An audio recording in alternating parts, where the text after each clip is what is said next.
अस्सलामुअलैकुम and very good morning. जागो लाहौर में आप सबको खुश आमदीद कहते हैं जनाब। हंसती मुस्कुराती और खूबसूरत सुबह के साथ मैं हूँ आपकी होस्ट मुनीबा आसिफ। इस उम्मीद और इस दुआ के साथ कि आप लोग इस वक्त जहाँ कहीं भी होंगे ठीक ठाक होंगे और हमारा और आपका साथ पूरे 2 घंटे का रहने वाला है जनाब। ज़िंदगी के एक नहीं बल्कि हज़ारों रंग होते हैं। कहीं इसमें अंधेरा होता है तो कहीं ज़रे में से साथ साथ रंगों की बहार आपको नज़र आती है, धनक मौजूद होती है। और अगर किसी की ज़िंदगी में सिर्फ अंधेरा है या वो अपने आप से बोर हो चुका है तो शायद उसको अपना अंदाज़ बदलने की ज़रूरत है, अपना पर्सपेक्टिव बदलने की ज़रूरत है।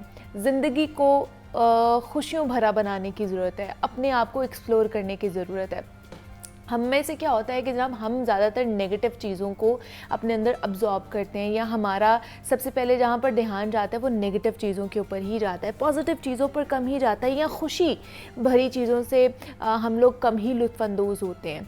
छोटी छोटी चीज़ों से खुश होना हमें सीखना चाहिए। किसी की मदद कर दें तो उससे भी आपको खुश होना चाहिए।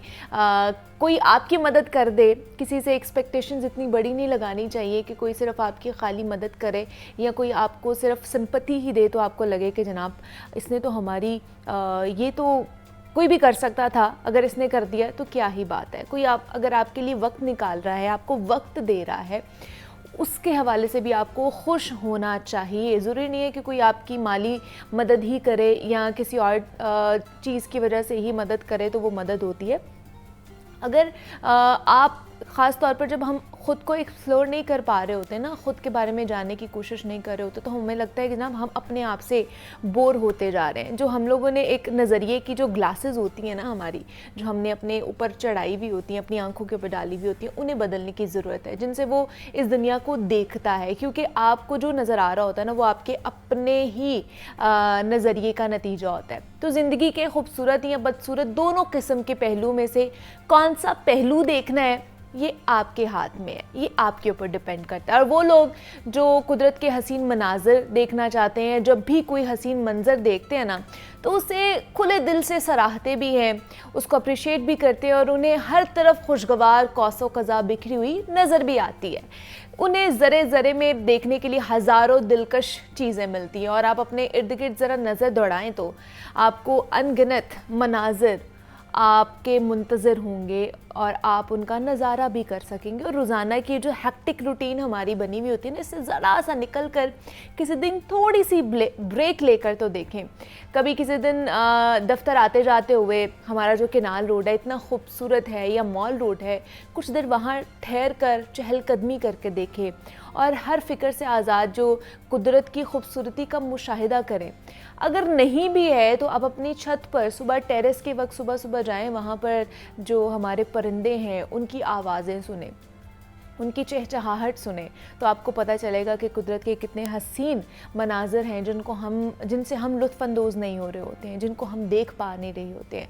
अगर नहीं है, सुबह के वक्त आपको टाइम नहीं मिलता, आंख नहीं खुलती है, तो जनाब शाम के वक्त जब सूरज गुरूब हो रहा होता है उस वक्त आप छत पे जाएं, साथ साथ सूरज को गुरूब होते हुए देखें, साथ एक गर्म चाय की प्याली आप लें और वो मनाज़र देखें तो आपका दिल ज़रूर खुश होगा, खुशगवारियत आपके मिजाज के अंदर आना शुरू हो जाएगी। तो ये छोटी छोटी सी चीज़ें होती हैं जो हमारे इर्द गिर्द ही बस रही होती हैं, लेकिन हम उनको इग्नोर कर देते हैं। हम एक मसरूफ़ दौर से गुजर रहे हैं, हर कोई यही चाहता है कि जनाब आगे से आगे बढ़ा जाए, कंपटीशन लगाया जाता है, लेकिन आप अपने आप को भूल जाते हैं, अपनी पर्सनालिटी को इवॉल्व करना भूल जाते हैं, जो कुदरत के हसीन मनाज़र हैं उनको भूल जाते हैं, उनको देखना भूल जाते हैं। तो फिर हम लोग कहीं एक कैद में आ जाते हैं। तो उस कैद से निकलना है।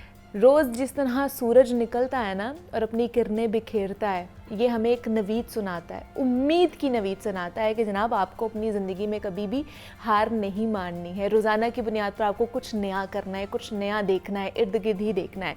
तो ये आज मैंने इसलिए चीज़ें की है कि हम लोग अपने इर्द गिर्द की चीज़ों को भूल जाते हैं। ख़ास तौर पर जो नेचर है, नेचर को देखना हम भूल जाते हैं, नेचर को फैसिनेट करना भूल जाते हैं हम, तो उस चीज़ का आप लोगों ने ख़ास ख्याल रखना है। तो अभी जनाब ये मेरा पैगाम था आज का जो मैंने आपके साथ शेयर किया है। तो रात को ना देर तक जागना इंतहाई मुज़र सेहत है हमारे लिए, और हमारी ख़ासतौर पर जो नौजवान नस्ल है इस पर सख्ती से अमल पैरा है कि एक तो सही सही रात मोबाइल फ़ोन में मसरूफ़ रहते हैं, इस्तेमाल करते हैं, और दिन भर फिर जब दफ्तर का रुख करते हैं या फिर पढ़ने लिखने के लिए घर से निकलते हैं तो फिर ऊँघते रहते हैं। यानी ये जो ख़ासतौर पर डिवाइस है ना, इस कदर हमारी ज़िंदगियों में अहमियत की हामिल बन चुकी है, इम्पॉर्टेंट हो चुकी है कि हमारे बच्चों को अगर पानी का गिलास लेने के लिए भी आवाज़ दी जाए ना, तो वो मोबाइल में इतना ज़्यादा मसरूफ़ रहते हैं कि उनको आवाज़ भी नहीं आती। और पाकिस्तान का शुमार दुनिया के उन चंद ममालिक में होता है जहाँ नौजवानों की बड़ी तादाद आबादी का हिस्सा है, और पाकिस्तान में 6 करोड़ 55 लाख नौजवान मौजूद हैं। यानी 25 करोड़ की आबादी रखने वाले मुल्क की आबादी का तीसरा हिस्सा नौजवान नस्ल पर मुश्तमिल है। और एक अंदाजे के मुताबिक सिर्फ लाहौर में 33 लाख के करीब नौजवान नस्ल मौजूद है, और कमोबेश इस तादाद के 75% अफराद के पास जदीद और स्मार्टफोन्स भी मौजूद हैं जिन पर वो दिन भर मसरूफ़ रहते हैं। इनमें मैं भी इंक्लूड हूँ। और रात को आराम की बजाय हम जब भी बिस्तर पर लेटते हैं तो फिर मोबाइल फ़ोन में हम लोग बिज़ी हो जाते हैं और फिर इसको इस्तेमाल करते करते सो भी जाते हैं।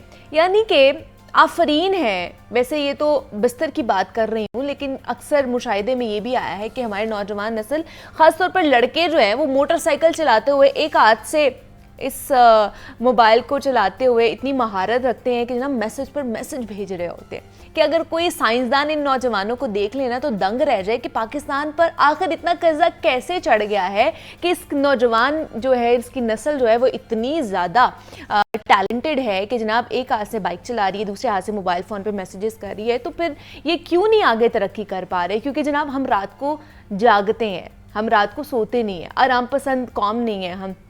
तो इसकी वजह से साइकोलॉजिकली भी प्रॉब्लम्स बढ़ते जा रहे हैं, फिज़िकली भी प्रॉब्लम्स बढ़ते जा रहे हैं जिसका अंदाज़ा हमें नहीं है। और ख़ास तौर पर आप बच्चों में देखें तो अग्रेशन बहुत ज़्यादा बढ़ता जा रहा है, स्टबर्ननेस बहुत ज़्यादा बढ़ती जा रही है। साइकोलॉजिकली किस तरह ये हमें इफ़ेक्ट करता है, इस पर आज हम बात करेंगे। इन स्टूडियोज़ में हमारे साथ मौजूद हैं डॉक्टर ताहिरा रुबाब हैं, कंसल्टेंट क्लिनिकल साइकोलॉजिस्ट हैं। डॉक्टर ताहिरा, आपको वेलकम कहती हूँ जागो लाहौर में। कैसी हैं आप? मैं बिल्कुल ठीक हूँ, thank you so much. Doctor Tahira, मेरे ख्याल से जितनी इस टॉपिक के ऊपर बात होनी चाहिए ना, जितना अवेयरनेस होनी चाहिए उतनी ही ज़रूरी है, और कि हर किसी को पता है कि इसकी जो लत है वो कितनी बुरी है हमारे लिए, हमारी सेहत के लिए, लेकिन फिर भी हम इसकी कह लें कि इतना ज़्यादा मसरूफ़ रहते हैं। सोने हम लोग बिस्तर पे जाते हैं, लेकिन जैसे ही, मैं अपनी भी बात कर रही हूँ कि जैसे ही हम जाके बिस्तर पर लेटते हैं ना, बेड पर लेटते हैं, तो अचानक ही हमारी आंखें खुलती है और हम फ़ोन पे फ़ौरन से ना मसरूफ़ हो जाते हैं। ये मुझे साइकोलॉजिकली समझ नहीं आती चीज़ के बाहर बैठे होंगे, टीवी देख रहे होंगे, कोई और बात कर रहे होंगे, घर वालों से बातें कर रहे होंगे, इतनी ज़्यादा नींद आएगी, जैसे बिस्तर पर जाके लेटेंगे अचानक से दिमाग की घंटी बजती है, मोबाइल फ़ोन यूज़ कर लो, तो मोबाइल यूज़ करते 2-2, 3-3 घंटे गुजर जाते हैं। बिल्कुल ऐसा ही है, ऐसा बिल्कुल होता है। मतलब मेरे साथ होता है तो शायद बाकी सबके साथ भी ऐसा ही होता हो। नहीं, ये बहुत सारे लोगों के साथ होता है, क्योंकि क्लिनिक के ऊपर बहुत सारे लोग जो आजकल रिपोर्ट हो रहे हैं ना, उनका स्लीप का प्रॉब्लम बहुत ज़्यादा जो है वो है। तो जब मैं पूछती हूँ, या अटेंशन और कंसंट्रेशन का इशू जो है वो काफ़ी ज़्यादा वो रिपोर्ट करते हैं, तो मैं जब पूछती हूँ कि अच्छा सारा दिन और रात की एक्टिविटी आपकी क्या है, तो देन दे शेयर के जी रात को सोने से पहले मोबाइल यूज़ हो रहा होता है। फिर उस सिर्फ मोबाइल नहीं यूज़ हो रहा था, with due apology and with due respect में इस प्रोग्राम की तरफ से ये कह रही हूँ कि उसके ऊपर जो फिर आप जो इन्फॉर्मेशन देख रहे होते हैं, कंटेंट देख रहे होते हैं, वो दैट्स समथिंग जो कि बड़े अलार्मिंग चीज़ें होती हैं। बहुत लोग बहुत एग्रेसिव चीज़ें देखते हैं, बहुत सारे लोग जो हैं वो ममनुआ वीडियोस की तरफ चले जाते हैं बहुत सारे, और वो उसमें फिर उनका सारा टाइम और इस तरह की चीज़ें जो गुजर रही होती, कुछ अच्छा तो खास तौर पे नहीं देख रहे होते कि हम कहें कि उसकी कोई पॉजिटिव इफेक्ट आएगा आपके माइंड के ऊपर। और उसकी एक बहुत बड़ी, जैसे मैंने पॉजिटिव इफेक्ट की बात की कि आप रात को सोने से पहले क्या देख रहे हो, your brain is processing that, वो उसी को ही प्रोसेस किए जा रहे हैं, क्योंकि आपने लास्ट मेमोरी और लास्ट थिंकिंग और इन्फॉर्मेशन जो उसको दी है वो है जो आपने मोबाइल से देखा था। अच्छा, ठीक तो है। आपके सारी रात आपके दिमाग में चलेगा और सुबह जब उठेंगे तो इट विल बी देयर और उसी तरह से आपका पूरा दिन फिर आगे अच्छा, और दूसरा रात को मैंने ये भी ऑब्जर्व किया है कि रात को कोई ऐसी चीज देख के सोए ना डॉक्टर ताहिरा, तो रात को ना ख्वाब में भी वही चीजें आ रही होती है। सुबह उठते हैं तो कहते हैं यार ये वो तो हमने वैसे रात को मोबाइल पे देखी, तो रात को वही दिमाग में भी वही चीजें चल रही होती है, पूरी नींद उसके वजह से डिस्टर्ब रहती है। और फिर क्योंकि आप जब मोबाइल देख रहे होते हो आप जितना ज़्यादा विजुअल जो है वो इन्फॉर्मेशन या जितना मैसेजिंग कर रहे होते हैं अपने ब्रेन को दे रहे होते हैं, ब्रेन को एक शटडाउन कॉल ही नहीं मिल रही ना कि वो सो सके, वो उस कैफियत में जा सके जहाँ उसको नींद आ सके। आपने तो उसको एक एक्टिवेशन कॉल दी हुई है, एक बड़ा ही एक्टिव स्टिमुलस आपके सामने है जिसमें आप फॉरन इन्फॉर्मेशन जो है वो प्रोसेस किए जा रहे हैं और उसके साथ आप स्क्रॉल डाउन किए जा रहे हैं, नई इन्फॉर्मेशन जो है वो आए जा रही है और आपका दिमाग अलर्ट है। तो फिर वो आपको जागते जागते जो है वो आराम से मोबाइल पे काम करते करते एक्चुअली ज़रूरी काम करते करते आपको 2, 3, 4 बड़े आराम से बच जाते हैं और फिर आप सुबह जब उठते हैं तो ऑफ कोर्स वो ऊँघना और थकावट और फिर इवन जो एक बड़ी अच्छी चीज़ जो आपने बड़ी खूबसूरती से पॉइंट आउट की कि हम इतने मसरूफ़ हैं मोबाइल के ऊपर। होता ये कि जब आप मोबाइल पे इतने ज़्यादा आदी हो जाते हैं तो आपकी नींद तो डिस्टर्ब होती ही होती है, but at the same time आपके नेक मसल्स, आपके हाथों के मसल्स, इनमें भी इवन मुझे याद है क्योंकि मैं ऑनलाइन कंसल्टेंसीज लेती हूँ तो मैं मोबाइल को हाथ में पकड़ के कुछ अरसे के लिए ना कंसल्टेंसीज ले रही होती थी। कुछ अरसे बाद आई फेल्ट कि मेरे हाथ में स्ट्रेन आना शुरू हो गया, मेरे हाथ दर्द, मैं यूं करती हूँ मुझे दर्द होता है। अच्छा। तो मैंने ना डॉक्टर से, फिजियोथेरेपिस्ट से जब मैंने पूछा कि यार ये हो रहा है, पता नहीं ये क्यों है, बुढ़ापा तो अभी इतना नहीं आया कि मैं इतनी जल्दी मुझे हड्डियों के मसले हो जाए। तो शी सेड मोबाइल कैसे यूज करती, तो मैंने कहा येस मैं आजकल क्योंकि ऑनलाइन कंसल्टेंसी, ये खास तौर पर मेरे साथ हुआ जब कोविड चल रहा था, क्योंकि कोविड में सब कुछ ऑनलाइन था, तो इसी तरह से था। तो मुझे इतनी ज़्यादा सख्त पेन थी कि मेरा हाथ भी यूं नहीं होता था। तो वो ये सिर्फ मेरे साथ नहीं, बहुत सारे लोगों के लिए आने वाले दिनों में जो बीमारियां हम देखेंगे उनमें आपको आर्थराइटिस बहुत ज़्यादा नजर आएगा। आपको ये नेक के मसल्स जो हैं वो भी आर्थराइटिस में ही अभी भी होते हैं, लोगों के नेक के मसल्स स्टिफ हो जाते हैं और लोगों को समझ नहीं आ रही होती क्या है। और आपका फिर ये जो बैक हम्प है, क्योंकि हम मोबाइल करके यूज करते हैं, वो भी निकल, आपका बॉडी स्ट्रेचर जो बिल्कुल चेंज होना शुरू हो जाएगा और आपको इन सारी चीज़ों के जो मसले हैं वो शुरू होना शुरू हो जाएंगे, along with your sleep disturb. तो वो एक चीज़ जो है वो होगी। और जिन लोगों की नींद डिस्टर्ब हो जाती है, सिर्फ नींद डिस्टर्ब नहीं होती, नींद की वजह से उनको बहुत सारे और मेंटल हेल्थ प्रॉब्लम्स जो है होना शुरू होते हैं। शुरू नींद से होते हैं क्योंकि मूड इरिटेटेड होना शुरू हो जाता है अगर आपकी नींद ना हो, एग्रेशन आपको बहुत ज़्यादा होना शुरू हो जाता है, आपका फोकस जो है, टेंशन और कंसंट्रेशन वो ख़राब हो जाती। जब ये सारी चीज़ें हो रही होती हैं, you are not performing according to the जो भी आपकी टास्क वगैरह उसके हिसाब से आप डिलीवर नहीं कर पाते, तो आपका फ्रस्ट्रेशन इंक्रीज करती है।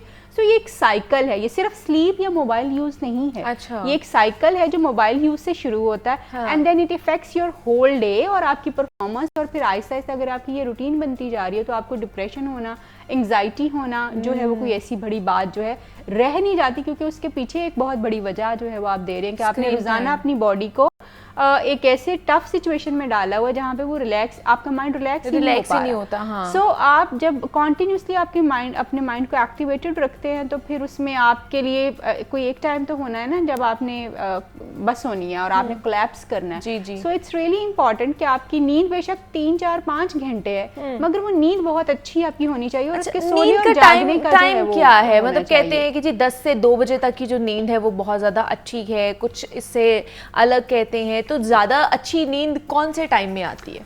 बेसिकली तो जो लोग जितना अर्ली सोते हैं उतना अर्ली वो उठते भी हैं और उस रूटीन का तो कोई आप यूँ समझो कि अल्टरनेटिव है ही नहीं उस चीज़ का कि अगर आप जल्दी सो रहे हैं, मसलन आप 10-11 बजे अगर सो जाते हैं और सुबह आप 5-6 बजे उठते हैं तो उसका तो कोई जवाब ही नहीं है ना, कोई वो चीज़ ही इतनी अच्छी है। ऑफ कोर्स जितना आप 10 बजे अगर सोने जाते हैं तो आपका 7-8 घंटे का नींद का स्पैन जो बड़ा आराम से पूरा होता है, आपकी बॉडी को रिक्वायर जो है वो रिलैक्सेशन मिलती है, आपका माइंड जो है वो प्रोसेसिंग में जाता है, रिलैक्स होता है, रीस्टोर होती हैं उसकी बहुत सारी चीज़ें। तो वो फिर आप जब सुबह उठते हो तो यू फील फ्रेश, तो आपकी एनर्जी रिस्टोर हुई होती है, तो you focus more, you work more, आपकी बिल्कुल सारी चीज़ें उसी तरह से चल रही होती हैं। बट अनफॉर्चुनेटली अगर आपका नींद का साइकिल डिस्टर्ब हुआ तो फिर बाकी सारी चीज़ें भी उसी तरह से। एंड देन जो है अगर आप लेट सोते हैं for few days, let's say आपने कोई एक नई एक्टिविटी पकड़ी, आपने एक सीजन देखना शुरू कर दिया, क्योंकि हम सीजन्स भी देखते हैं ना मोबाइल, नेटफ्लिक्स आजकल बहुत चल रहा है, बहुत ज़्यादा सीजन देखते हैं, कोई ना कोई चीज़ें जो चल रही होती हैं। जब आप सीजन देख रहे होते हैं तो you can not stop your self, और आप लगे हुए जी कि आप चली जा रहे हैं। एंड देन जो है आपका बॉडी क्लॉक चेंज हो जाता है। We all have a body clock.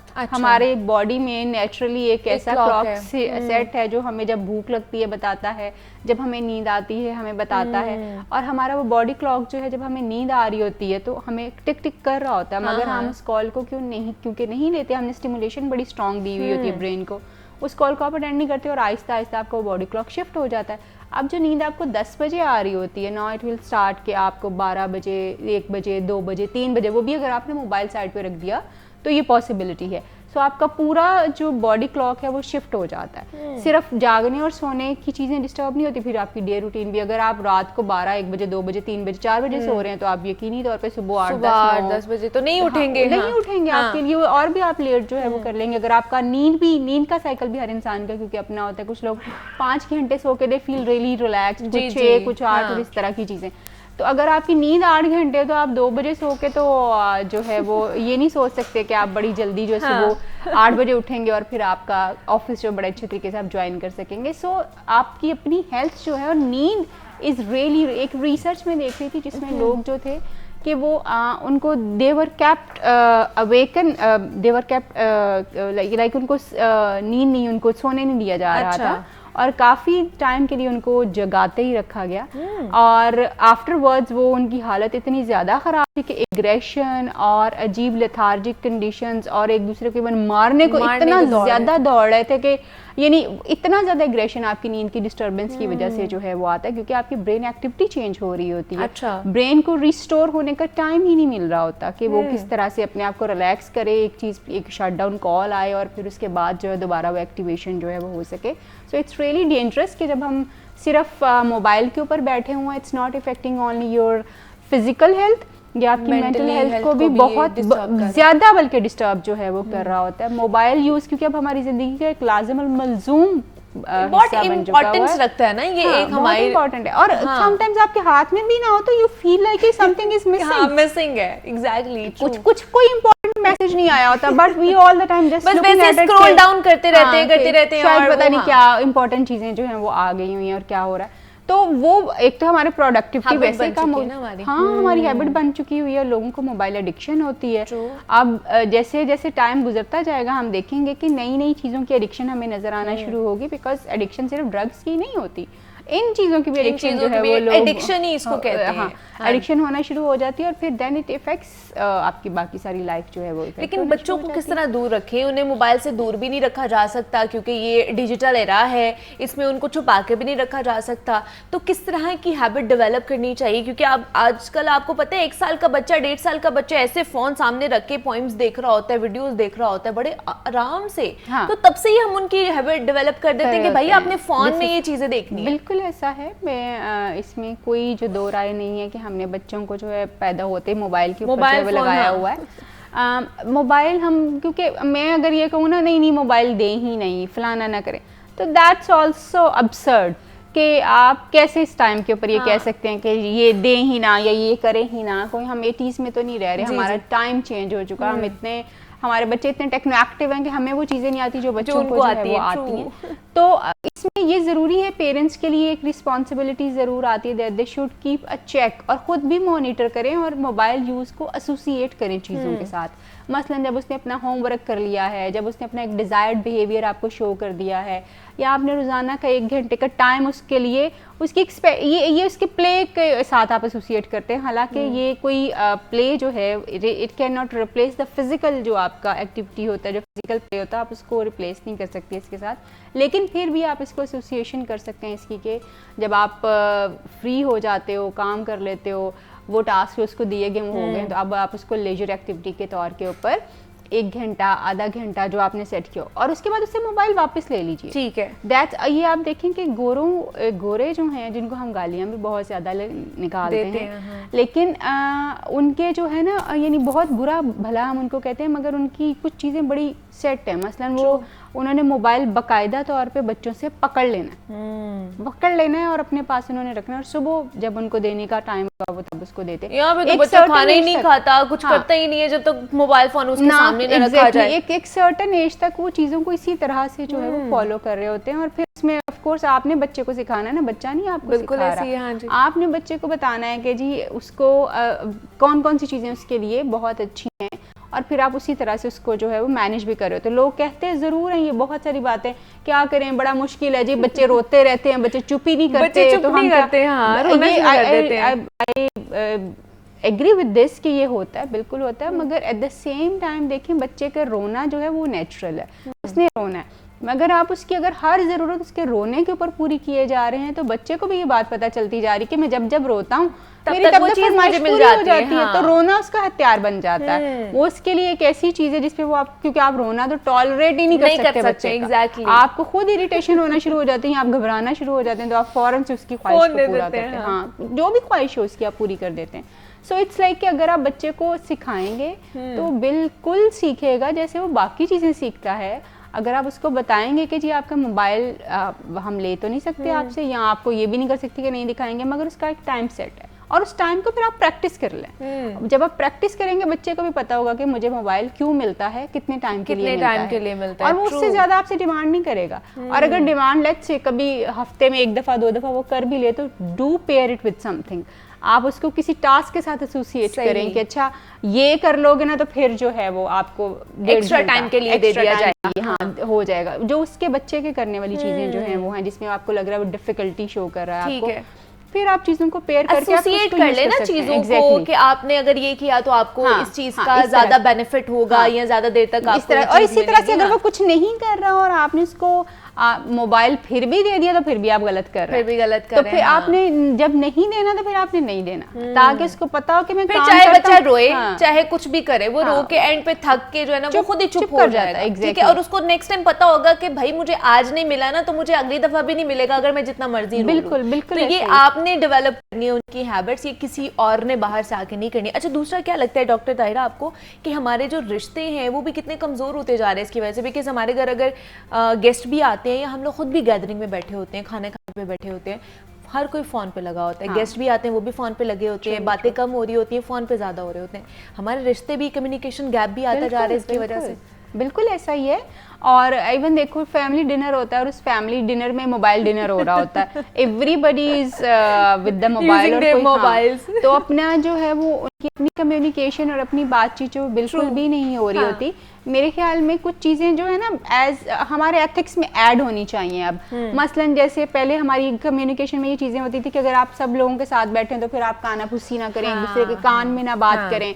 इसी तरह से अब शायद ये एक नॉर्म जो है हमें डेवलप करना चाहिए कि जब आप सबके साथ बैठे हैं डोंट यूज द मोबाइल, और इसको हमें ज़्यादा से ज़्यादा कम्युनिकेट करने की ज़रूरत करना होगा कि जी जब फैमिली बैठी है, फ्रेंड्स बैठे हैं, जब ये आपका अपना टाइम है तो फिर आप मोबाइल यूज़ नहीं कर सकते। और इवन मैंने कुछ लोगों में, बहुत ज़्यादा नहीं, बहुत कम लोगों के घरों में ये मैंने नॉर्म्स देखे हैं कि जी जब वो फैमिली डिनर उनका होता है ना, दे टेक मोबाइल, वो मोबाइल एक साइड पे बॉक्स के अंदर या उसमें जमा हो जाते हैं। अच्छा, वो सारा जो है कर रहे होंगे कि एटलीस्ट आप एक दूसरे से बात करें। और जिस तरह से हम अक्सर नॉर्दर्न एरियाज में चले जाते हैं कुछ दिनों के लिए, तो हम मोबाइल नहीं यूज मोबाइल, क्योंकि वहाँ पे वाईफाई नहीं होता ना, सिग्नल्स भी नहीं आते, तो हमें पता होता है हमारे साइकोलॉजिकली वो हमें सिग्नल्स मिल रहे होते हैं कि यार इसका फायदा नहीं है, एग्जैक्टली यूजलेस हो जाता है। और वो आप वहाँ पे एंजॉय भी करते हैं, आप वहाँ पे बारबेक्यू नाइट्स भी मनाते हैं, आप वहाँ पे दोस्तों के साथ, आप फैमिली के साथ बातें करते हैं, जो हसीन मनाज़र होते हैं वो भी आप देख रहे होते हैं, सीन भी देख रहे होते हैं, मनाज़र देखते हैं, और वहाँ पे टाइम को मैनेज करने के लिए आप बहुत सारी एक्टिविटीज और कर रही होती हैं जिसमें आपको मजा आता है। तो ऐसा ही कुछ टाइम जो जब आप अपने फ्रेंड्स के साथ बैठे हों, फैमिली के साथ बैठे हों, तो बी देयर, उनके साथ टाइम गुजारें। मोबाइल तो सारा टाइम आपके पास जो है वो है, और ये इफेक्ट बिल्कुल कर रहा है। क्योंकि मुझे याद है कुछ फीमेल्स अक्सर जब आती हैं तो आके पता है क्या कहेंगी कि देखें इनका हमारे शोहरों का मी टाइम बड़े आसानी से निकल आता है। वो मी टाइम ये होता है कि जी हम उधर से ऑफिस से आए तो हम अब अपनी जगह के ऊपर बैठेंगे और अगले 2-3 घंटे हमने अपना जो मोबाइल यूज करना है। बीवी अब बच्चों के साथ लगी हुई है, कुछ और करिए, does not matter at all, वो लगे रहे, होता रहे। तो उसमें जो है आप जब आपने हमारे साथ बैठना है या फिर आप जब बैठे भी हुए हैं तो आप मोबाइल के ऊपर लगे हुए हैं या आप टीवी देख रहे हैं, आप हमारे साथ तो इंटरेक्ट नहीं कर रहे, कोई बात नहीं कर रहे, तो हम वहाँ पे क्या करें। सो ये रिलेशनशिप्स को बहुत बुरी तरह डैमेज कर रहा है, इसमें कोई शक वाली बात नहीं है। अगर आप अपने रिलेशनशिप्स को इम्प्रूव करना चाहते हैं और उनका होल्ड रखना चाहते हैं तो लेट मी टेल यू कि आपस में बातचीत से ज़्यादा खूबसूरत कोई चीज़ नहीं है। आप आपस में बातचीत करके एक दूसरे से लड़ाई कर लीजिए, अगर कोई इशू आपका बना हुआ उसको रिजॉल्व कर लीजिए, एक दूसरे के साथ थोड़ी डिस्कशन कर लीजिए, एक दूसरे की पसंद के ड्रामास मूवीज सीजन्स देख लीजिए ताकि आपका टाइम थोड़ा सा इकट्ठे गुजरे। मोबाइल तो आपने हर वक्त ही यूज करना है। हाँ। तो वो थोड़ा सा टाइम रिलेशनशिप्स को इम्प्रूव करने के लिए आपको मोबाइल से दूर करके उनके साथ गुजारने की जरूरत है। और आप खुद देखो, जब कभी हमारा कोई फ्रेंड बैठा होता है या हमारे साथ कोई बैठी, हमारी फैमिली बैठी हुई होती है, मोबाइल यूज कर रहे हैं और हम उनसे बात करना चाह रहे हैं तो इतना इरिटेटिंग और इतना बुरा लगता है ऐसा कि हमारी बात क्यों नहीं सुन रहे हैं, आप फोन में लगे हुए हो। आपको मोबाइल हमसे ज्यादा इंपॉर्टेंट है कि आप इसके ऊपर लगे हुए हैं, you are not paying attention to us. तो इसी तरह से जब आप माँ बाप के सामने बैठते हैं तो वो अक्सर कह भी देते हैं कि इसको थोड़ी देर के लिए छोड़ ही दो। तो वो दैट इज लाइक वो फील कर रहे हैं कि आपके लिए मोबाइल इतना इंपॉर्टेंट हो गया हुआ है और आप जो है उनको बहुत कम टाइम दे रहे हैं या उनकी बात नहीं सुनना चाह रहे। आप यहाँ हम बैठते हैं, हमारा फैमिली टाइम होता है, मगर हम अपने अपने मोबाइल लेके बैठे अपने मोबाइल में जो है बाकी लोगों से बात कर रहे होते हैं, चैट कर रहे होते हैं, चले स्क्रॉल डाउन नहीं कर रहे होते हैं, तो उसका कोई फायदा तो नहीं है ना जनाब। आप बैठे हैं, आपस में बैठे, गैदरिंग में बैठे हुए हैं, एक दूसरे से कम्युनिकेट करने की कोशिश करें। और जिस तरह हमने खास तौर पर बात की थी नौजवान नस्ल की, कि पाकिस्तान में सिर्फ नौजवानों की तादाद 6 करोड़ 55 लाख है और इनमें खासतौर पर जो साइकोलॉजिकल प्रॉब्लम्स हैं, डिसऑर्डर्स हैं, वो बहुत ज़्यादा बढ़ते जा रहे हैं। एंजाइटी, स्ट्रेस लेवल, डिप्रेशन का शिकार हो रहे हैं और उसकी जो मेन कॉज है वो यही है कि स्क्रीन टाइम बढ़ता जा रहा है, मोबाइल का यूजेज बहुत ज़्यादा बढ़ता जा रहा है। तो मोबाइल को कम कीजिए और अपने रिश्ते मजबूत करने की कोशिश करिए, कम्युनिकेशन गैप जो है उसको कम कीजिए। डॉक्टर ताहिरा रुबाब हमारे साथ मौजूद है, कंसल्टेंट क्लिनिकल साइकोलॉजिस्ट थी। डॉक्टर ताहिरा, बहुत शुक्रिया आपके वक्त का कि आप यहाँ पर आए और इस हवाले से हमने बात की है। यहाँ पर एक छोटी सी ब्रेक लेते हैं, मिलते हैं इस ब्रेक के बाद।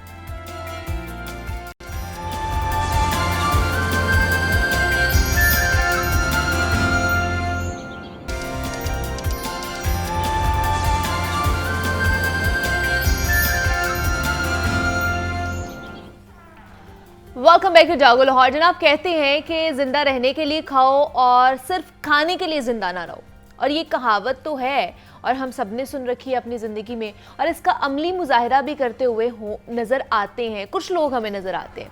अगर आप खाने के लिए ज़िंदा रहने वालों की फहरिस्त में शामिल हैं तो जनाब बस फिर समझ जाएं कि आप जल्द बुढ़ापे के असरात का शिकार हो सकते हैं। और ख़ास तौर पर वो लोग जो रेड मीट का कसरत से इस्तेमाल करते हैं वो हाई रिस्क पर होते हैं और उनका कोलेस्ट्रॉल लेवल भी बढ़ सकता है और वो ब्लड प्रेशर के ख़तरे में भी आ सकते हैं।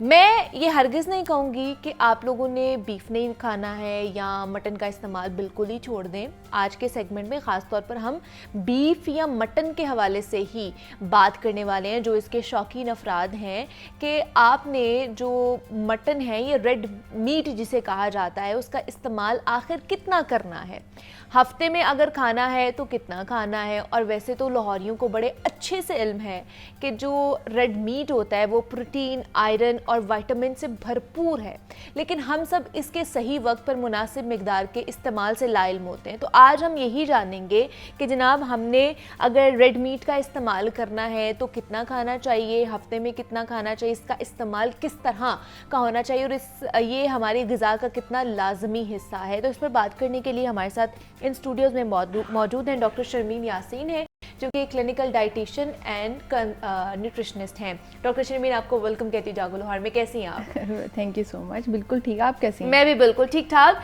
डॉक्टर शर्मीन, सबसे पहले तो बताइए रेड मीट की अहमियत और अफादियत क्या है हमारी डाइट के अंदर? Basically it's a very controversial topic जिसके ऊपर आज हम बात करेंगे। हर कोई इसको अपने तरीके से समझता है। बेसिकली हम लोग वो चीज़ सुनना पसंद करते हैं जो कि हमारी ही सोच को या हमारी एजम्पशंस को जो है वो स्ट्रेंथन करता है या हमारे ही बिलीव्स को स्ट्रेंथन करता है। तो इस चीज़ को समझना बहुत ज़रूरी है। जिस तरह आपने कहा है कि थोड़ा खाएं और सारी ज़िंदगी खाते रहें, तो हम इसके बेनिफिट से भी बात करेंगे और इसके डिसएडवांटेजेस पे भी बात करेंगे। अगर हम इसके बेनिफिट्स की बात करें तो बेशुमार बेनिफिट्स हैं इसके। बेनिफिट्स इस तरीके से हम कह सकते हैं कि अगर आप थोड़ी थोड़ी चीज़ क्वांटिटी में, अगर थोड़ी क्वांटिटी में खाएंगे तो वो आपके लिए बेनिफिशियल है। हर वो चीज़ जो आपके लिए अच्छी है आपके लिए गो के उसके बहुत ज़्यादा हेल्थ एडवांटेजेस हैं, लेकिन अगर आप उसको एक लिमिट से ज़्यादा लेंगे तो वो आपके लिए ड्रॉबैक्स हैं उसके बहुत ज़्यादा।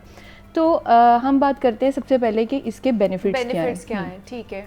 ये उन लोगों के लिए बहुत बहुत अच्छा है जो कि अपना वेट लॉस करना चाहते हैं। अच्छा। क्योंकि आप किसी भी डाइटिशियन न्यूट्रिशनिस्ट के पास जाते हैं और उनको कहते हैं कि मैंने अपना वेट लॉस करना है, तो आपको कहते हैं कि आपने हाई प्रोटीन डाइट लेनी है। ट्रू। तो red meat is a rich source of protein, तो आपको इससे बहुत ज़्यादा प्रोटीन मिलती है। लेकिन हमारे माइंड में तो ये होता है कि हाई प्रोटीन डाइट लेनी है तो हम शायद चिकन खाएं या फिश खाएं, प्रोटीन ये वाला रेड मीट की तरफ हमारा जो है ना वो ध्यान नहीं जाता। एग्जैक्टली। फिश और आपने जिस तरह भी बात की है कि चिकन की आपने बात की है, इनके अलावा जो सबसे रिच सोर्सेज है उनके अंदर इतने आयरन की आप समझ लें कि मिकदार नहीं पाई जाती है, और इतनी प्रोटीन की भी अच्छी मिकदार नहीं है जितनी कि आपको प्रोटीन की रिच सोर्स मिलती है रेड मीट से। तो बजाय अपने आप को वाइट मीट की तरफ लेके जाना चाहिए, हमें चाहिए कि हम अपने रेड मीट से जो है वो अपनी रिक्वायरमेंट्स को पूरी करें। और प्रोटीन आपको पता है कि जिस तरह अगर आप वेट लॉस करना चाह रहे हैं उनके लिए भी बहुत अच्छा है, और जो लोग जिनको आयरन डेफिशिएंसी है या जो एनीमिक पेशेंट्स हैं उनके लिए भी बहुत अच्छा है कि वो अपना रेड मीट का जो है वो अपनी रिक्वायरमेंट को वो बढ़ाएं। और जब भी आप किसी डॉक्टर के पास जाते हैं तो आप उसको कहते हैं कि मैं बहुत लेथार्जिक हो रहा हूँ, मुझे बहुत थकन हो रही है, तो वो आपको कहते हैं कि आप मल्टीविटामिन्स लें जी। ठीक है। तो बजाय अपने आप को मल्टीविटामिन्स की तरफ लेके जाने के आपको रिच सोर्स मिल रही है मीट के अंदर। ये जो आप रेड मीट जिसकी बात करते हैं इसके अंदर रिच सोर्स ऑफ आयरन है, आपको मिनरल्स और विटामिन इसके अंदर ही मिल रहे हैं। जो भी मल्टीविटामिन्स आप लेना चाहते हैं जो प्रोसेस फॉर्म में मिलते हैं वो आपको मीट से मिलते हैं। तो इसके बहुत ज़्यादा साइड इफ़ेक्ट्स भी हैं और इसके एडवांटेजेस भी हैं। साइड इफ़ेक्ट्स इस तरह से हो सकता है कि देखें इसके अंदर यूरिक एसिड की बहुत ज़्यादा मिकदार है। ठीक है। जब आप यूरिक एसिड जब आप मीट लेते हैं, ठीक है, तो उसके अंदर यूरिक एसिड की मिकदार ज़्यादा होगी तो वो आपकी जॉइंट्स के अंदर क्रिस्टल्स को जो है वो प्रोड्यूस करेगा। जब क्रिस्टल्स आपकी बॉडी के अंदर बनने लग जाएंगे तो आपको गोइट हो जाएगा, अर्थराइटिस के पेशेंट आप बनते जाएंगे। अब हमारे यहाँ पाकिस्तानी और इंडियन में जो है वो ज़्यादातर यही पाया जाता है कि हमारे जो है वो अर्थराइटिस हमें बहुत ज़्यादा हो जाता है ना, हमारी हड्डियों में बहुत ज़्यादा दर्द होने लग जाता है। तो वो यही वजह है कि जब आप एक चीज़ को लिमिट से ज़्यादा आप उसको एक्सीड करते हैं तो वो फिर आपके लिए नुकसानदेह हो जाती है। बिल्कुल। अब जिस तरह हम बात करते हैं कि कोलेस्ट्रॉल की, अब मीट की जो है वो आपको ये समझना बहुत ज़रूरी है कि मीट के अंदर है क्या क्या चीज़ें ना। अब जिस तरह कार्बोहाइड्रेट्स इसके अंदर 0% कार्ब्स हैं। ठीक है। तो जो लोग वेट लॉस करना चाहते हैं उनके लिए तो बहुत अच्छा है। कार्ब्स इसके अंदर कम है और इसके अंदर 10 ग्राम अगर आप समझें कि वो मीट, अब हम बेसिकली कहते ये हैं कि आपने लीन मीट लेनी है। अब लीन मीट कौन सी होती है जो कि बड़ा इंपॉर्टेंट क्वेश्चन। और दूसरा ये कि एक तो जिस तरह आम अल्फाज में हम बड़ा गोश्त और छोटा गोश्त कहते हैं, अब इसमें दोनों में भी क्या फर्क है और उसमें भी कौन सा खाना चाहिए ये भी आपने हमें बताना है। अच्छा, इसके इतना ज़्यादा हम नहीं कह सकते। जिस तरह आप कह लें 19-20 का फ़र्क है, बहुत ज़्यादा फ़र्क नहीं है, लेकिन आपके लिए जो ज़्यादा अच्छा है, जो ज़्यादा बेनिफिशियल है आपके लिए, वो आपके लिए मटन है एज़ कम्पेयर टू कि बीफ। बिल्कुल। अब होता ये है कि 2023 और 2013 से अब ये जितना भी जो है ये डाइटरी गाइडलाइंस देखी जा रही थी अकॉर्डिंग टू अमेरिकन्स, उसमें ये चीज़ प्रूव की गई थी कि बहुत से ऐसी कम्युनिटीज़ हैं जहाँ पे लोग सिर्फ और सिर्फ मीट के ऊपर जिंदा रहते हैं। उनके लिए प्लांट बेस्ड या जो आप समझ लें कि और सोर्सेज हैं वो उनके पास कम है। अब बहुत से ऐसे एरियाज़ हैं, बहुत से ऐसी कम्युनिटीज़ हैं जो फ़िश के ऊपर बहुत ज़्यादा ज़िंदगी गुजार रहे हैं, वो भी तो जिंदा रह रहे हैं और उनकी 100 ईयर्स इससे भी ज़्यादा बल्कि होती है, एज होती है। तो समझना ये ज़रूरी है कि आप मीट जो बना रहे हैं वो किस तरीके से बना रहे हैं और कौन सा मीट आप जो है वो कंज्यूम कर रहे हैं, ये ज़रूरी है सबसे ज़्यादा जानना। तो वो मीट जो कि आपको प्रोसेस फॉर्म में मिल रहा है वो आपके लिए बेनिफिशियल नहीं है। ठीक है। और वो मीट जो कि आप समझ लें कि आप लॉन्ग टर्म उसको बहुत देर से आप उसको प्रोसेस करके रखते हैं, जिस तरह हम फ्रीज़ करके रख लेते हैं, अक्सर मसाले जात लगा के रख लेते हैं, तो उसमें जो है वो कार्सिनोजेनिक जो वो आइटम्स होती हैं वो बहुत ज़्यादा उसके अंदर पाई जाती हैं, जिसकी वजह से आपको कैंसर के चांसेस हो सकते हैं। तो वो मीट जो कि आपको फ्रेशली मिल रहा है मार्केट से, आप जो परचेज करके उसी वक्त आप उसको खा लेते हैं, वो आपके लिए बेनिफिशियल है एज़ कम्पेयर टू कि आप उसको लॉन्ग टर्म जो है वो रेफ्रिजरेटर्स में रखें और उसको प्रोसेस कर देते हैं ना हम के बाद में खाएंगे, 1 महीने बाद 2 महीने बाद। बड़ी ईद पे भी हम लोगों का यही होता है, ज़्यादातर लोगों की फ्रिजें भरी भी होती है, फ्रीजर्स भरे हुए होते हैं जी, महीने बाद 2-2 महीने तक वही जो है ना गोश्त चल रहा होता है। डैन ब्रिटने जिन्होंने 2015 के बाद उन्होंने इस चीज़ के ऊपर जो है वो बहुत ज़्यादा रिसर्च की है, ब्लू जोन उन्होंने जो है वो पढ़ी, उसके अंदर पाया गया कि जो कम्युनिटी है जो पाई जाती है कि आप जो रेड मीट ज़्यादा खाती है उनकी एज जो है वो 100 से ज़्यादा है। ठीक है, वो बहुत ज़्यादा और रिफ्रेशिंग भी हैं बहुत ज़्यादा, ये नहीं कि वो बहुत डल है या इस तरह, वो बहुत ज़्यादा आप समझ लें कि एक्टिव भी हैं। तो देखना ये ज़रूरी है कि वो मीट खा किस तरह से रहे हैं, उनके पास मीट की क्वांटिटी ज़्यादा है और वो उसको पका किस तरह से रहे हैं। बिल्कुल, कुकिंग मेथड बड़ा आपका डिपेंड करता है कि किस तरह का होना चाहिए। एग्जैक्टली। तो आपको चाहिए कि 100 डिग्री सेल्सियस के ऊपर आप उसको पकाएं, जो कि एक आइडियल है, ठीक है। अगर हम बात करते हैं जिस तरह हम ग्रिल करते हैं, डायरेक्ट हीट के उसके ऊपर जब हम पकाते हैं तो उसके ऊपर वो ब्लैक वाला आपको पता है कि वो जला जला सा आ जाता है, जो कि हमें बड़ा टेस्टी लग रहा होता है, हम उसको बड़ा एंजॉय कर रहे होते हैं। और कुछ लोग तो बहुत ही ज़्यादा उसको कर लेते हैं डायरेक्ट हीट के ऊपर, तो वो आपके लिए जो है वो बहुत ज़्यादा नुकसानदेह आपकी हेल्थ के लिए, आपके हार्ट इश्यूज़ के लिए हो सकता है वो। बिल्कुल बिल्कुल, कैंसर चांसेस उन लोगों के लिए ज़्यादा हो सकता है। तो यही देखा गया कि वो लोग 100 ईयर्स कैसे जी रहे हैं कि वो उस चीज़ को, मीट को जो है वो उसी वक्त जो है वो खा रहे हैं और फ्रेशली उसको कंज्यूम कर रहे हैं। और फ़िश की भी बात की जाए, और हर चीज़ जो टेबल पे आपके सामने सजी हुई है, अब जिस तरह लोग कहते हैं कि हम लोग कढ़ाई बहुत शौक से खाते हैं या हम लोग बीफ का पुलाव बहुत शौक से खा रहे हैं, तो हर चीज़ आप खाएं जो टेबल पे सजी हुई चीज़ है वो आपके लिए नहीं बनी हुई, आपने उसको पोर्शन को कंट्रोल करके खाना है। अच्छा, लेकिन कितना खाना है फिर? ठीक है, देखिए अगर आप एक दिन की बात कर रही हैं तो आपके लिए 3 आउंस जो है वो बेहतरीन है। 3 आउंस ऑलमोस्ट आपकी 1 फिस्ट बनती है, एक फिस्ट आपकी बनती है, ठीक है। ये डेली खाना है या हफ्ते में एक दिन खाना है? देखिए डेली जी बिल्कुल, ये भी एक प्रॉब्लम है, लेकिन आप देखें कि आप खुद भी बोर हो जाएंगे अगर आप बहुत भी मीट लवर हैं। तो आप, अब जिस तरह हम अपनी पाकिस्तानियों की बात करें तो हम डेली नहीं खा सकते हैं, हम इसको अफोर्ड भी नहीं कर सकते हैं। और देखें कि हर चीज़ जो आपको, ज़ाहिरी सी बात है कि आपको प्रोटीन ही नहीं चाहिए, आपको और भी सोर्सेज चाहिए, बिल्कुल। आयरन भी आपको चाहिए, विटामिन्स भी आपको चाहिए, मिनरल्स भी चाहिए, और ऑब्वियसली इसके अंदर कार्ब्स नहीं है, तो कार्ब्स भी आपकी बॉडी की रिक्वायरमेंट है। तो कार्ब्स आप फिर कहाँ से लेंगे अगर आप इसको थ्रू आउट द वीक आप यही खाते जा रहे हैं, तो वो उससे भी आपकी बॉडी में काफ़ी डेफिशिएंसी तो मतलब आपने एक फिस्ट जो खानी, मतलब ये भी डिपेंड करता है कि आपकी हथेली कितनी है, आपकी मुट्ठी कितनी है, वो खानी है। यहाँ पे तो लड़ाइयाँ हो जाती हैं, किसी को बोटी ना मिले, शादियों पे घरों में मेहमान आए हुए कहते हैं जी हमारे तो चावलों में बोटी नहीं है, हमारे तो सालन में बोटी नहीं है, ये क्या बात हुई, एक बोटी दी सिर्फ आपने। आप तो यहाँ पे कंट्रोवर्सी क्रिएट करके जा रही है, लोगों ने कहना जनाब बोटियां कम खाएं और जो हमारे मेहमान हैं वो तो आके लड़ेंगे फिर हमसे, क्या करें हम उन्हें। देखिए कभी कभी आप जो है वो भद परहेज़ी कर लें, ठीक है, लेकिन ज़्यादा इसको लाइफ में नहीं आप अपनी ऐड करें। अगर आपका दिल चाह रहा है कि आप ज़्यादा उसको कंज्यूम करें तो उसके साथ आपको जो है वो वेजिटेबल्स ज़्यादा लेनी चाहिए, सैलड का जो है वो आप ज़्यादा इस्तेमाल करें। जब आप फाइबर इनटेक अपने साथ ज़्यादा करते हैं ना तो फिर आपको फिर उस चीज़ की इतनी क्रेविंग भी नहीं होती है, आपने वो क्रेविंग पूरी कर ली है, अब आपके पास जो बाकी पोर्शंस हैं आप उसको एंजॉय कर सकते हैं। अच्छा, किन लोगों को बिल्कुल ही नहीं खाना चाहिए रेड मीट? देखिए लॉन्ग टर्म अगर आप इसका बहुत ज़्यादा इस्तेमाल कर रहे हैं, और जिस तरह मैंने आपको बताया कि प्रोसेस फॉर्म में जो है आपको मिलता है, तो वो अगर आप इसका लॉन्ग टर्म इस्तेमाल कर रहे हैं तो आपको डायबिटीज़ होने के चांसेस ज़्यादा हैं, ठीक है। टाइप 2 डायबिटीज़ इससे हो सकता है, कैंसर आपको ज़्यादा हो सकता है। वो लोग, वो हजरात जो कि मोटापे का शिकार हैं और वो इसको बहुत ज़्यादा कंज्यूम कर रहे हैं, तो उनके लिए यही है कि आप उसको लें। बिल्कुल रिस्ट्रिक्ट नहीं कर रही मैं बिल्कुल भी, लेकिन हम इसको कह भी नहीं सकते कि आपने खाना ही नहीं है, आप इसको थोड़ा सा लिमिट करके खाएं। जिनको यूरिक एसिड का बहुत ज़्यादा इशू है वो लीन मीट लें, जिस तरह मैंने आपको बताया कि वो मीट जिसके अंदर 10 ग्राम आपको फैट मिलता है और 0% ऑब्वियसली इसके अंदर कार्ब्स है, तो आपके लिए बेहतरीन है कि 4% जिसके अंदर अनसैचुरेटेड आपको फैट्स मिल रहे हैं तो आप वो वाला कंज्यूम कर सकते हैं। तो बिल्कुल भी अपनी लाइफ से हर चीज़ को रिस्ट्रिक्ट ना करें, क्योंकि नेचुरली अल्लाह ताला ने आपको जो सोर्सेज दिए हैं वो आप खुद से अपनी बॉडी के ऊपर जो है वो उसको हराम नहीं करें। ठीक है। अच्छा, अब जो ये तो वो लोग हैं जिनको कोई ना कोई बीमारी है, जो हाई रिस्क पे होते हैं, उन्होंने इससे इज्तनाब करना है। अब जो लोग नहीं खाते हैं, खाना ही नहीं पसंद करते हैं, मीट हो गया या बीफ हो गया, वो अपनी ग़िज़ा में किस तरह बैलेंस आउट कर सकते हैं? इसके कोई और भी ऑल्टरनेटिव्स हैं अगर वो बीफ या मीट, रेड मीट ही नहीं खा रहे हैं? आजकल हमारी बहुत ज़्यादा नौजवान नस्ल है, ख़ासतौर पर लड़कियां इस चीज़ को अवॉइड करती हैं, कहती हैं जी हमने गोश्त नहीं खाना है, घर में भी पका है तो नहीं खाना, तो इसका कोई ऑल्टरनेटिव है? देखिए जो या इसकी कमी कोई नहीं पूरी कर सकता?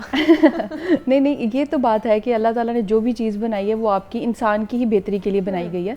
अगर आप देखें कि बहुत सी डाइट्स जो है वो लोग फॉलो कर रहे हैं, जिस तरह कीटो आजकल बहुत ज़्यादा हॉट टॉपिक है, तो आप देखें कि आप इस चीज़ के ऊपर बिल्कुल ये कह दें कि मैं तो कीटो डाइट कर रहा हूँ, या अगर मैं जो है वो फैट डाइट कर रहा हूँ, लो फैट डाइट कर रहा हूँ, या लो फूड मेट डाइट कर रहा हूँ, या ग्लूटेन फ्री डाइट कर रहा हूँ, हाँ जी। तो उसमें ये चीज़ देखनी बहुत ज़्यादा ज़रूरी है कि आप अगर अपनी डाइट कर रहे हैं तो वो आपको बैलेंस फॉर्म में मिल भी रही है या नहीं। अच्छा। क्योंकि अक्सर हम लोग खुद से जो है ना वो क्रिएट कर लेते हैं, ऑब्सेशंस क्रिएट कर लेते हैं डाइट से, और हम लोग वो नहीं करते हैं। अब जिस तरह आपने बात की कि बहुत से लोग खाते ही नहीं है, तो डाइट में होता ही नहीं है। बिल्कुल, तो देखें इससे आपको सबसे ज़्यादा जो है वो प्रोटीन की सोर्स है इसके अंदर, और इसके अलावा आयरन आपको मिल रहा है, विटामिन B12, B3 मिल रही है। ये वो सारी चीज़ें हैं कि जो आपको प्लांट से भी मिल सकती हैं। अच्छा, ठीक है, आयरन जो है वो आपको लीफी ग्रीन वेजिटेबल से भी मिल जाती हैं। अगर आपको नहीं पसंद तो कोई ज़ोर ज़बरदस्ती नहीं करे अपने ऊपर, आप जो है वो हेल्दी तरीके से किसी और फूड सोर्सेज को ले लें। प्रोटीन जिस तरह आपको अंडे से मिल जाती है, ठीक, आपको और जो चिकन से अगर आपको मिल जाती है, फिश से आपको मिल जाती है, लेंटिल से आपको मिल जाती है, और विटामिन B3 और B12 जिसकी हम बात करें वो आपको प्लांट से भी मिल जाती है। अच्छा। तो एक चीज़ अगर आपको सर्टन टाइम पीरियड के लिए नहीं पसंद आ रही है और आप अपने ऊपर ज़बरदस्ती मुसल्लत करने की कोशिश कर रहे हैं तो आप उसको लॉन्ग टर्म नहीं लेके जा सकते फिर। तो हर चीज़ को इंजॉय करके खाएं और मॉडरेशन में रह के खाएं। लेकिन जो लोग इसका इस्तेमाल कर रहे होते हैं फिर उनके लिए फिजिकल एक्टिविटी में इन्वॉल्व होना कितना ज़रूरी है, या जिम जाना या एक्सरसाइज करना कितना लाजमी है? जी बिल्कुल, अभी जिस तरह आपने बात की है कि लोग अक्सर नाराज़ हो जाते हैं कि यार आपने हमें बोटियाँ नहीं दी, इसके ऊपर अक्सर लड़ाई भी हो जाती है। तो अगर आप इसको बहुत ज़्यादा कंज्यूम कर रहे हैं तो फिर फिजिकल एक्टिविटी अपने साथ साथ जो रखें। आप जो है वो ट्रेडमिल जो है वो आप वो कर लें, वॉक कर लें, ब्रिस्क वॉक कर लें ज़्यादा खाने के बाद। अब बेसिकली होता ये है कि हम जो मेजर जो बीमारी पाई जाती है वो हमारे पास सबसे ज़्यादा ब्लड प्रेशर की आती है, डायबिटीज़ की आती है, और वो होती इस वजह से भी है कि आप खाना खा के बैठ जाते हैं। जब आप खाना खा के बैठ जाते हैं तो आपकी फूड की एब्जॉर्प्शन नहीं होती है। अब जब आपने बदपरहेज़ी भी करनी है तो फिर थोड़ा बहुत वॉक वगैरह तो आपके लिए ज़रूरी है कि आप वो कर लें, ताकि आप जो है वो हेल्दी लाइफस्टाइल की तरफ जो है वो आप अपनी रहें। अच्छा, दूसरा लास्ट पे ये पूछना चाहूँगी डॉक्टर शर्मीन कि मैंने बहुत से लोगों को देखा है शादी पे अगर जा रहे हैं, उन्हें पता है वहाँ पे मटन बना है या घर में मेहमान है तो मटन बना है, उससे पहले मेडिसिन खा लेते हैं, कोई ऐसे साशे पी लेते हैं कि जनाब हमें एसिडिटी का प्रॉब्लम ना हो और हम अच्छे से जो है वो मटन का सालन खाएं और मटन की बनी हुई चीज़ें खाएं। क्या वाकई ऐसा होता है कि मेडिसिन उससे पहले खा लिया बाद में खा ले तो मैदे का जो है ना वो सत्यानाश नहीं होगा? ओके, देखिए सबसे पहले तो ये बात है कि अगर आप इसको कहीं से भी इसकी सोर्स ले रहे हैं, ठीक है, आप उसको कुक्ड कर रहे हैं तो आपको लगता है कि इसके अंदर जो भी इसके अंदर यूरिक एसिड था या कोलेस्ट्रॉल का मसला आना था वो आपको पकाने से ख़त्म हो गया। ऐसा बिल्कुल भी नहीं है, वो उसका थोड़ा सा लिमिट हो सकता है। अब जिस तरह आपने बात की कि लोग मेडिसिन ले लेते हैं, ये वो बहुत बड़ी गलती करते हैं। देखिए, एक चीज़ आपकी बॉडी को ज़रूरत नहीं है और वो आप इनटेक कर रहे हैं तो वो आपका डाइजेस्टिव सिस्टम कितना ज़्यादा ख़राब करेगा।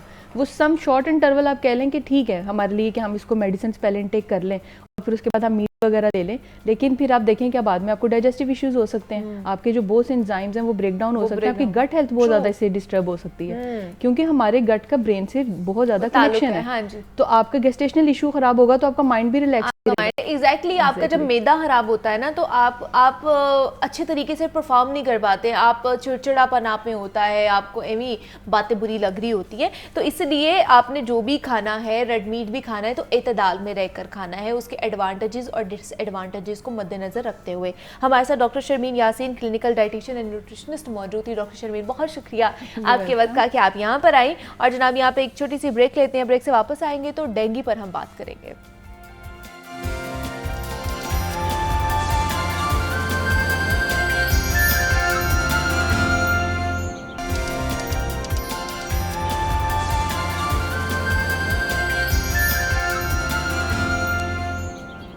वेलकम बैक टू जागो लाहौर। जनाब, रेस्क्यू 1122 का इदारा पाकिस्तान के उन चंद इदारों में से एक है जिसने अपनी इब्तदा से ही अवामी खिदमत को अव्वलीन फरीज़ा बना रखा है। वैसे तो इस सर्विस का आगाज़ 2004 में लाहौर से इंतहाई महदूद वसाइल में हुआ था, लेकिन इस इदारे ने अवामी खिदमत के बलबूते पर कम वक्त में ना सिर्फ अवाम में अपनी जगह बनाई है बल्कि मुख्तसर वक्त में पूरे पाकिस्तान में इस इदारे ने ख़ुद को फैलाया भी है। और आज रेस्क्यू के बेमिसाल इदारे को बने 19 साल बीत चुके हैं और ये इदारा खूब से खूब तरक्की भी करता जा रहा है। रेस्क्यू 1122 पाकिस्तान के लिए इंतहाई अहमियत का हामिल इदारा बन चुका है, क्योंकि आंधी हो या फिर तूफान हो, बारिश का तूफान हो या फिर पाकिस्तानियों को सैलाब का सामना करना पड़े, रेस्क्यू के जो जवान हैं वो आवाम की खिदमत के लिए मैदान में बर वक्त मौजूद रहते हैं। मुल्क में खुदा ना खास्ता अगर दहशतगर्दी का वाक़या हो जाए या सड़क पर कोई भी एक्सीडेंट हो जाए या फिर किसी मरीज़ को इमरजेंसी में इब्तदाई तिब्बी इमदाद देनी पड़ जाए और यहाँ तक कि हॉस्पिटल शिफ्ट करना पड़ जाए, तो रेस्क्यू का जवान सबसे पहले मदद को वहाँ पर पहुँचता है। और इस बेमिसाल इदारे के हर जवान को जनाब लाहौर न्यूज़ की टीम दुनिया मीडिया ग्रुप जो है वो ना सलाम पेश करता है। ना सिर्फ पाकिस्तान में बल्कि हाल ही में तुर्की में भी ज़लज़ले के दौरान हमारे रेस्क्यूअर्स ने अपनी खिदमात पाकिस्तान का नाम रोशन किया है वहाँ पर जाकर, और इस इदारे को इस मकाम तक लाने में सबसे बड़ा जिनका किरदार मैं कहूँगी कि उनको सराहना चाहिए, डॉक्टर रिजवान नसीर साहब हैं, जिनकी सर्विसेज को नज़रअंदाज नहीं किया जा सकता और उन्हीं की वजह से रेस्क्यू के इस सफ़र के मुतालिक हम जानेंगे और हमने उन्हें स्टूडियो में भी मदऊ कर रखा है ताकि जो 19 साल बीत चुके हैं, 2 डेकेड्स होने वाली है, मुकम्मल होने वाली है, उस पर बात कर सकें। और क्या ये जो बर्थडे है रेस्क्यू 1122 की, इसके ऊपर कोई तोहफा भी लेकर आए हैं हमारे लिए, आपके लिए, आवाम के लिए? तो इसलिए हमने डीजी रेस्क्यू 1122 है, डॉक्टर रिजवान नसीर साहब है, उनको हमने बुलाया है। डॉक्टर साहब, आपको वेलकम कहती हूँ जागो लाहौर में, कैसे हैं आप? थैंक यू जी, बहुत बहुत शुक्रिया। तो आज मैं तो कहूँगी 19वीं सालगिरह है आपके इदारे की, और ये क्योंकि इदारा अब ना सिर्फ पाकिस्तान में जाना जाता है बल्कि पूरी दुनिया में ये रिकग्नाइज एक इदारा बन चुका है। तो आज उसकी बर्थडे पे सबसे पहले बताइए क्या तोहफा लेकर आए अवाम के लिए? अवाम के लिए यही सबसे बड़ा तोहफा है कि उनको ये एहसास तहफ़्फ़ुज़ है कि दिन हो चाहे रात, आंधी हो चाहे तूफ़ान, चाहे कोई गरीब शख्स हो, वो एक नंबर पे डायल करेगा 1122 जिस वक्त इमरजेंसी होगी, तो उसको ये नहीं पूछा जाएगा वो अमीर है या उसकी कोई सिफारिश है या नहीं है, बल्कि उसको फ़ौरन सर्विसेज मिलेंगी। और आज इसी तरह 1 करोड़ 47 लाख के करीब हमने लोगों को जो है वो रेस्क्यू किया है।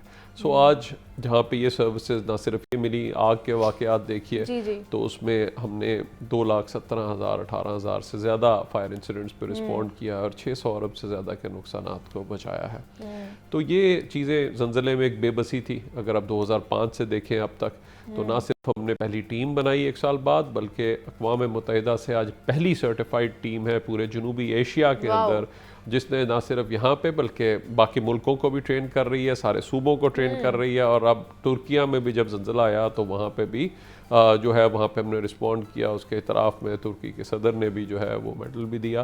तो ये चीज़ें थी और 15 लोगों को वहाँ से हमने ज़िंदा निकाला अगले दिन ही जाके।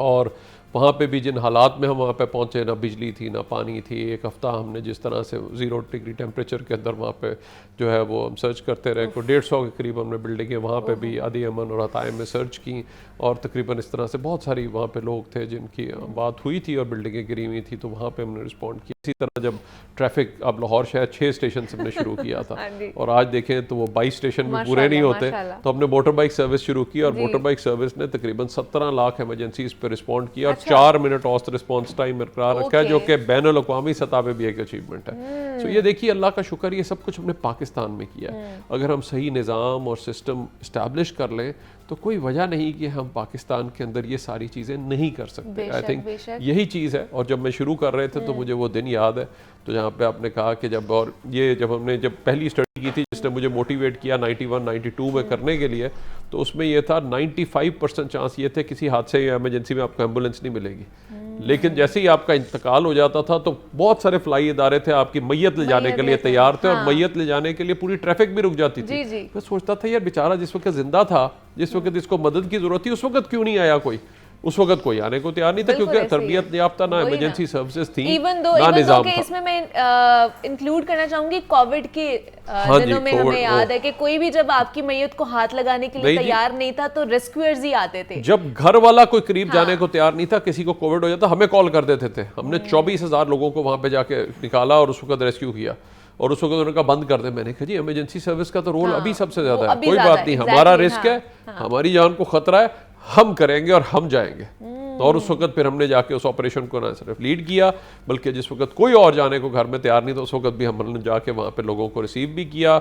इवन हेल्थ को जिस वक्त स्टाफ चाहिए था, हमने वहाँ पे भी स्टाफ दिया और वहाँ पे भी दिया। और फिर जिस वक्त डेथ हो जाती थी और कोई मैयत के करीब जाने को, उस वक्त भी इज्जतदार हमने उनको बाकायदा बरियल भी दिए, ताकि जब तक वो खौफ था तब किसी तफरीक के कि कोई अमीर है या कोई गरीब है, उनको जो है ना वो रेस्क्यू किया गया है। ये तो चले 4 साल पहले की बात हम लोग कोविड की करें। अभी जो सैलाब गुजरा है, जो पिछले साल सैलाब की अभी इस साल 2023 के अंदर जो पूरा दरियाए सतलुज में कसूर से जिस वक्त पानी शुरू हुआ, एक पहला आया वेव और दूसरा, और जिससे ही हमें अलर्ट मिला हमने वहाँ पर डिप्लॉयमेंट की है और 3,17,000 से ज़्यादा लोगों को हमने ना सिर्फ लोगों को पहले इवैक्यूएट किया टाइम पे, फिर उसके बाद वो आगे आने जाने वाला जो ट्रांसपोर्टेशन का सिलसिला था उसमें भी हेल्प किया। फिर हमने तकरीबन जानवरों को भी निकाला, बिकॉज जानवर के बगैर वहां से निकलने को तैयार नहीं था, वो उनकी जमा बोझी थी। और पूरा वहां से लेकर 5 दिन तक, जब तक पानी पूरा वहां से निकला नहीं, हमने थ्रू आउट ऑपरेशन पूरा जो है वो कंडक्ट किया है, और day and night operation conduct किया है, जो कि ताकि, और शुक्र अल्लाह ताला के उसकी वजह से कोई अमवात वैसे उस वक्त नहीं हुई। बाद में लोग छुप के चले जाते थे वापस अपने घर या कुछ और, उसकी वजह से कुछ लोग डूबे, बट अदरवाइज वो 22 के करीब, बट अदरवाइज हमने कोई उस तरह से लॉस नहीं होने दिया, अल्लाह का शुक्र है। मुश्किल से मुश्किल वक्त में भी, जिस वक्त फूल से राब था, उस वक्त भी हमने अंदर जाके लोगों को रेस्क्यू किया। मतलब रैपिड रिस्पांस है ना, ये बहुत बड़ी बात है कि आप रैपिडली रिस्पांस करते हैं, वहाँ पे पहुँचते हैं। अच्छा, जैसे हम लोग बात कर रहे थे आपकी मोटर बाइक सर्विस की, ये कितना कामयाब तजुर्बा आप लोगों का रहा है, और ये आइडिया कहाँ से आया था? ये लाहौर की ट्रैफिक को देख के आपने सोचा कि किया जाए? ट्रैफिक बढ़ गई, गुंजानाबाद हमारा अंदरून शहर लाहौर है, वहाँ पे किस तरह एम्बुलेंस जाए, तो वो बड़ा नामुमकिन सी बात लगती थी। तो फिर हमने देखा कि लंदन और इस्तांबुल में किस तरीके से उनकी भी मोटर बाइक सर्विस है, तो हमने फिर उसी तर्ज पे, लेकिन हमारी बड़ी कॉस्ट इफेक्टिव मॉडल रहा, हमने लोकल अपनी बाइक को लिया, उन्हीं को डेवलप किया।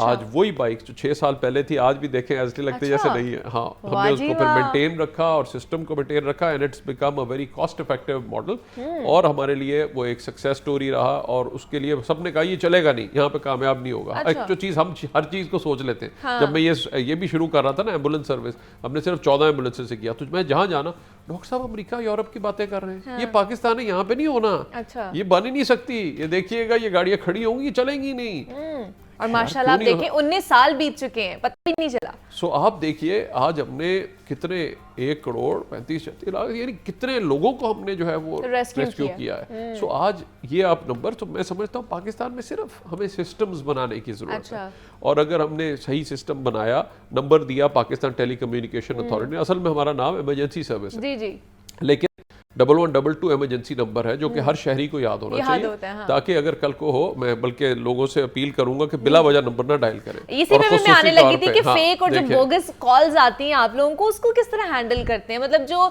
डिजर्विंग लोग होते हैं, जो पीछे से कॉल कर रहे होंगे, वो तो फिर रह जाएंगे। लोगों को पता चल जाता है हमारे, अब क्योंकि ऑपरेटर्स इतने ट्रेन हो गए कि ये जेन्युइन है, यानी कि आपका नंबर भी आ जाता है सारा, लेकिन वो बिला वजह जिस वक्त आप उस नंबर को डायल करके मसरूफ रखते हैं, देखिए उस वक्त कोई जेन्युइन कॉलर हो सकता है कॉल कर रहा हो, तो उतने रिस्पॉन्स नहीं होते, लेकिन नंबर बिजी हो जाता है। और खुसूसी तौर पे जी, खुसूसी तौर पे मेरी अपील खवातीन से होगी कि दुनिया टीवी कोई मेरे ख्याल से एंटरटेनमेंट नंबर शुरू कर दे, ताकि अगर दिन के वक्त वो बोर हो रही है तो उधर डायल कर ले, लेकिन इमरजेंसी नंबर पे डायल नहीं। मतलब वाकई अभी भी इस 2023 में भी लोग करते हैं इस तरह की कॉल्स। कम हो गया है, लेकिन फिर भी कुछ ना कुछ जो है होते हैं जो कि भटके हुए लोग होते हैं, तो मैं उनसे भी कहूंगा कि राय रास्त पे आ जाए, ये इमरजेंसी नंबर है। जब खुदा ना खास्ता आपको वाकई इमरजेंसी होगी तो फिर आपका नंबर ब्लैकलिस्ट हुआ होगा, उस वक्त फिर आपको सर्विसेज लास्ट टाइम जब आए थे तो तब भी मैंने ये सवाल किया था, आपने कहा था कि बच्चों को दे देते हैं कॉल्स मिला के, और बच्चे बात करते हैं। शाम को वो ट्रेंड होता है, सुबह के वक्त जो है, क्योंकि सुबह बच्चे स्कूल गए होते हैं, तो सुबह के वक्त शाम को जो है बच्चों का, सो ये एक अजीब सा जो है वो ट्रेंड। ये हम भी आपसे रिक्वेस्ट करते हैं कि जनाब इस तरह की फेक कॉल्स तो ना ही करें, आप किसी और अपने रिश्तेदार को कॉल कर लें, उनका सर खाएं। इस तरह की जो ऑथेंटिक जो चीज़ें होती हैं ना, उनको ना ही छेड़ा करें, क्योंकि जो डिजर्विंग लोग होते हैं ना, वो फिर पीछे रह जाते हैं, जिनको उस वक्त अशद ज़रूरत होती है रेस्क्यू की। अच्छा, दूसरा सर मुझे बताइए, जैसे हमने देखा है कोई आग लग जाए, कोई जलजिला आ जाए, कोई भी ऐसी चीज़ हो जाए, हमारे फाइटर्स या रेस्क्यूअर्स वहाँ पर पहुँचते हैं उनकी सेफ्टी के लिए, लेकिन जो हमारे रेस्क्यूअर्स होते हैं उनकी सेफ्टी को किस तरह इंश्योर किया जाता है? उसकी जी हमारी अव्वली तरजीह है, उसके लिए बाकायदा शुरू होता है ये अमल ट्रेनिंग से। अच्छा, अगर आपके पास सही ट्रेनिंग होगी, किस तरह काम करना है, और आपकी फिटनेस होगी। अगर आप फिट नहीं है, खुद 7वीं मंजिल पे आ गए, आप खुद नहीं चढ़ सकते, तो फिर आप अपने आप को भी रिस्क में डाल रहे हैं, तो उसकी ट्रेनिंग दी जाती है। फिर उनको पर्सनल प्रोटेक्टिव इक्विपमेंट दिया जाता है, और फिर इसके साथ साथ जो है, अब हमारा जो मेन फोकस है, जो आगे का टाइम है, वो है कि प्रिवेंशन की तरफ। अब देखिए जो तुर्किया में हमने हालात देखे, जितनी भी हमारी अब ऊंची बिल्डिंगें बन रही हैं वो सेफ होनी चाहिए, ताकि वहाँ पे लोग रह सकें, और काम करना है तो काम कर सकें। ये ना हो खुदा ना खास्ता वहाँ पे आग लगे तो निकलने का कोई रास्ता ना हो, या बिल्डिंग जो है वो उसको हमने सही स्टैंडर्ड पे ना बनाया और एक झटका लगे और बिल्डिंग गिर जाए। तो इसलिए ये चीज़ें अगर हम यकीनी बना लेंगे, तो जितनी हमारी आगे आने वाली डेवलपमेंट है वो सेफ होगी और सस्टेनेबल होगी। और असल चीज़ जो अब हमें करने की ज़रूरत है, जिस पे बाकायदा पंजाब असेंबली ने कम्युनिटी सेफ्टी एक्ट को पास किया, और अब हमने बिल्डिंग सेफ्टी रेगुलेशंस को है नोटिफाई कर दी हुई है 2022 की। मैं सब बिल्डिंग ओनर्स से अपील करूँगा, ये उनकी सेफ्टी के लिए है। हाँ जी। और जो भी अच्छी बिल्डिंग होगी उसको हम सेफ्टी रेटिंग और सर्टिफिकेट देंगे, और बाकायदा अब हम ये रेटिंग्स जो हैं वो और सेफ्टी रेटिंग उनकी लगी होगी। तो इसलिए जो भी बिल्डिंग सेफ़ होगी उसकी सेफ्टी रेटिंग जो है वो वेबसाइट के ऊपर अवेलेबल होगी, ताकि हर बिल्डिंग्स को हम सेफ्टी रेटिंग्स इशू करने जा रहे हैं, ताकि वहाँ पे पता हो कि ये बिल्डिंग किस सेफ्टी रेटिंग के ऊपर है। ये तो एक अच्छा इनिशिएटिव लिया जा रहा है, बिकॉज इतनी बड़ी बड़ी बिल्डिंग होती है और वहाँ पे कोई फायर से उसको कंट्रोल करने का कोई निकलने का भी रास्ता एग्जिट ही नहीं बनाया जाता है, कोई फायर हो जाए। तो ये वाली चीज़ों को हमें यकीनी बनाने की ज़रूरत है। तो इंशाल्लाह इस पे हमारा काम, तो आपने सीढ़ियां बनानी है, उसको सही फायर डोर से अगर सेपरेट कर लेंगे तो लोग बाहिफाजत निकल सकेंगे। अगर वो खुली होगी, सारा वो भर जाएगी स्मोक से, तो फिर लोग जाहिर बात है निकल नहीं सकते। दूसरा जो हमारा अब आगे का आने वाले टाइम पे जो हमारा है, हमारी सबसे अपील होगी कि हमने रेस्क्यू स्काउट कोर शुरू की है। जिस तरह एनसीसी होती थी इस तरह से हमने बाकायदा, हम कोई 10 लाख लोग जो हैं वो बाकायदा रेस्क्यू स्काउट कोर रेज हो रही है, जिसमें ना सिर्फ वो ज़िंदगी बचाने की टेक्निक्स पे उनको सिखा रहे हैं, बल्कि एक जिम्मेदार शहरी बनकर अपने इलाके को साफ सुथरा और महफूज बनाने के लिए भी वो काम करेंगे। तो इसके ऊपर अब हमारा जो है वो एक्टिवली एक रोल है, और उस पर मैं सबसे कहूँगा कि लोग जाएं, पाक लाइफ सेवर ऐप है या रेस्क्यू स्काउट की ऐप है, वो जाएं डाउनलोड करें। ये नहीं लेकर आ रहे हैं, ये सर्विस आप नहीं डाउनलोड लेकर आ करें, रहे। बल्कि मैं सबसे अपील करूंगा कि उस पर डाउनलोड करें और उस पर जाके ट्रेनिंग हासिल करें। कल को खुदा न खास्ता आपके घर में ही कोई इमरजेंसी होगी, देखिए किसी को भी आप फोन पर डायल करेंगे तो आने में चंद मिनट लगेंगे, लेकिन आप फौरन अगर उसका खुदा न खास्ता कार्डियक अरेस्ट हो गया है या कहीं पे आग लगी, आपने मेन ऑफ कर दिया और उसको बचा लिया, तो आपका सारा घर बच जाएगा। इसी तरह अगर उसको फौरन कार्डियक अरेस्ट हुआ है और अगर आपने CPR शुरू कर ली, तो आपके ही कोई किसी हो सकता है, किसी बच्चे को हो, वालिदैन को हो, किसी आपके बहन भाई को हो, तो आप कल को उसको बचा सकेंगे। और मैं समझता हूँ ये सबसे बड़ी बात होगी। तो हमने इसलिए मिलकर एक महफूज माशरे की बुनियाद रखनी है, और मैं लोगों से अपील करूंगा कि हमने इस प्रोसेस को बहुत आसान बना दिया है। पाक लाइफ सेवर पे जाएं, रजिस्टर हो, और साथ ही वहाँ पे ऑनलाइन ट्रेनिंग, जो आप इतना फ़ोन इस्तेमाल करते हैं उसको बामकसद इस्तेमाल करें।